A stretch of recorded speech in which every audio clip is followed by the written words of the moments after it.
विश्वरत्न doctor Baba Saheb Ambedkar के मानस पुत्र तथा राज्यसभा के पूर्व उपसभापति बैरिस्टर राजाभाऊ खोब्रागड़े के स्मृति दिन पर अनेक मान्यवरों ने भवन में पहुंचकर उन्हें भावपूर्ण आदरांजलि अर्पण की।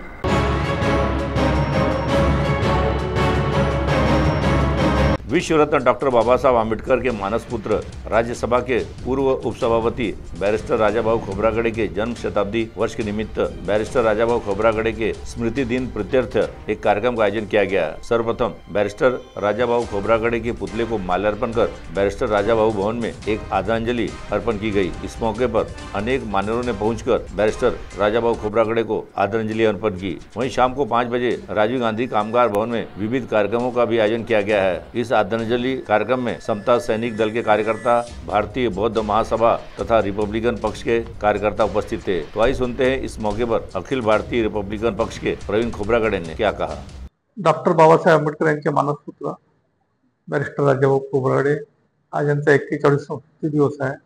त्यानिमित्त आम्ही सर्व त्यांना आदरांजली अर्पण करतो। तसेच डॉक्टर बाबासाहेब आंबेडकर यांचे मानसपुत्र बैरिस्टर राजाभाऊ खोब्रागड़े यांनी डॉक्टर बाबासाहेब आंबेडकर यांचे महापरिनिर्वाणानंतर जी बाबासाहेबांची चळवळ आहे ती त्यांनी फार मोठ्या प्रमाणात समोर चालवली।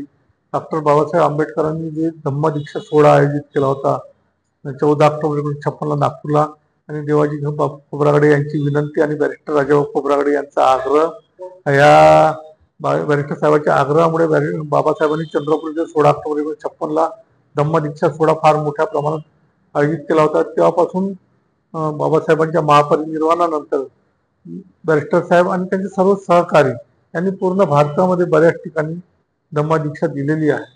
आणि आज आपण पाहतो त्यांचं कार्य फार मोठ्या प्रमाणात जे त्यांनी केलं, त्याच्यानंतर आता त्यांच्यानंतरच्या ज्या पिढी आहेत त्यांचे सहकार्य ते करत आहेत।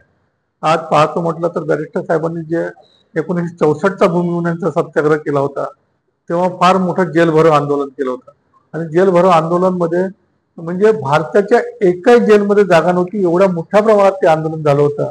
जे प्रत्येक ज्याच्याकडे शेती नाही त्याला शेती द्या, त्यांना कामं द्या, अशा प्रकारचं ते आंदोलन होतं। म्हणून प्रत्येकांना शेत्या दिल्या आणि प्रत्येकांना कामं दिले, अशा प्रकारचं फार मोठं आंदोलन केलं, आणि तेव्हापासून सारा शेतकरी सुखी झाला होता त्यावेळेस। आज आपण पाहतो तर बैरिस्टर साहेबांचं जे कार्य आहे ते आपण आपल्याला समोर द्यायचं आहे।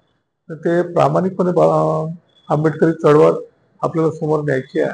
बैरिस्टर साहेबांनी जेव्हा 1969 मध्ये बाबासाहेबांच्या पुतळ्याच्या उद्घाटनाला इंदिरा गांधी यांना आणलं होतं, तत्कालीन पंतप्रधान इंदिरा गांधी ह्या आल्या होत्या, त्यावेळेस त्यांनी दीक्षाभूमीवर तो कार्यक्रम झाला आणि तिथून जाहीर केलं की सर्व बँकेचं राष्ट्रीयकरण होईल, आणि मग त्यांनी ते राष्ट्रीयकरण केलं। आणि बैरिस्टर साहेबांनी त्यांना पुन्हा एक सांगितलं होतं की आम्हाला सवलती मिळाल्या पाहिजे, बौद्धांना सवलती मिळाल्या पाहिजे। मग इंदिरा गांधी गेल्या, मोरारजी सरकार आलं, त्यावेळी मोरारजीवर एवढा दबाव आणला, म्हणजे समाजाच्या लोकांनी बैरिस्टर साहेबांना घेऊन बैरिस्टर साहेबांनी खूप दबाव आणला, आणि मग मोरारजींनी ती मान्य केली नाही ती विनंती, म्हणजे बौद्धांना सवलती द्यायची। मग पुन्हा इंदिरा गांधी बसल्या आणि त्यांनी ती मान्य केली, आणि बौद्धांना आतापर्यंत सवलती पूर्ववत चांगल्या पद्धतीने सुरू आहे। ते अशा प्रकारचे त्यांचं कार्य फार मोठं आहे। आज त्यांचा स्मृती दिवस आहे, आम्ही त्यांना अभिवादन करतो। धन्यवाद। जय हिंद।